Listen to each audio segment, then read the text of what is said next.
অল্প কিছুক্ষণ আগে কক্সবাজার প্রেস ক্লাবের সম্মানিত সম্পাদকের মাধ্যমে আমরা যে ইভেন্টটা আনুষ্ঠানিকভাবে জাঁকজমকপূর্ণভাবে উদ্বোধন করেছি, এতে আপনারা সাড়া দেওয়ার জন্য বিশেষ করে আমরা আজকে মেলা যে আনুষ্ঠানিকভাবে শুভ উদ্বোধন করেছি, কক্সবাজারবাসী যারা আছেন, আমরা মেলা কর্তৃপক্ষ যারা আছি, আমি আয়োজকটা মনে করি ইনশাল্লাহ ভালো হবে। এটা আমাদের জন্য কক্সবাজারবাসীর জন্য একটি খুব সুন্দর আয়োজন করেছে আয়োজকরা, এবং গতবারের চেয়েও আরও বেশি সুন্দর দেখতেছি আমি। আয়োজনও অনেক বেশি ভালো করেছে। আমি আশা করব আয়োজকরা শৃঙ্খলার ভিতরে যাতে কেউ হয়রানি না হয় সেভাবে যাতে সুন্দরভাবে করে, সেটাও আমি আশা করতেছি। আর ওরা তো খুব সুন্দর। কেমন আশা করছেন মেলা নিয়ে? আশা করি কক্সবাজারের স্থানীয় স্থানীয়রা, দর্শনার্থীরা এবং কক্সবাজারে আগত পর্যটকরা এসে আমাদের মেলাতে তাদের প্রিয় জিনিসটি ক্রয় করে স্বচ্ছন্দ বোধ করতে পারবে, সেটা আশা করি।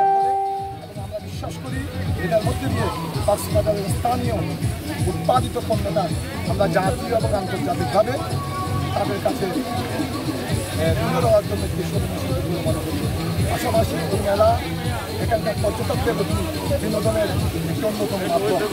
আমরা আশা করব মেলা কমিটি অত্যন্ত সুশৃঙ্খলভাবে এবং পর্যটকদের বিনোদনের মতো করে স্থানীয় পণ্যটা যথাযথভাবে উপস্থাপন করতে সেইভাবে তারা কার্যকর ভূমিকা নেবেন, সেই প্রত্যাশা রেখে আপনাদের যারা মিডিয়া কর্মী আছেন তারাও সহযোগিতা করবেন। আমরা আশা করি এই বছর ইনশাল্লাহ কর্তৃপক্ষের সাথে আমাদের সাথে কথা হয়েছে, ওনারা এই শিল্প বাণিজ্য মেলা প্রতি বছর এবছরও করেছেন, এবং এবছর কর্তৃপক্ষ আমাদেরকে জানিয়েছেন এবছর বিভিন্ন ইভেন্ট, বিভিন্ন বিষয় নিয়ে বিভিন্ন প্রতিষ্ঠান এবং স্টলের নতুনত্ব এনেছেন, এবং বিনোদনও নাকি তারা যথেষ্ট নতুনত্ব গ্রহণ করেছেন এবং সিসিটিভি, আইনশৃঙ্খলা নিয়ন্ত্রণ সমস্ত কিছুর বিষয়ে তারা নতুনত্ব এনেছেন, এবং নিরাপত্তার দিক দিয়ে সর্বোচ্চ সতর্কতা থাকবেন। এবং আশা তারা আমি মনে করি এটা কুটির শিল্পের জন্য যেমন প্রয়োজন, এটা তো অবশ্যই সবচেয়ে বেশি প্রয়োজন হলো বিনোদনের জন্য।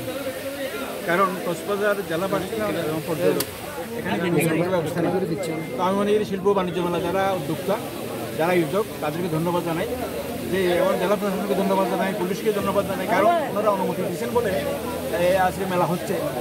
প্রশাসন ঝামেলা করলে তো হবে না।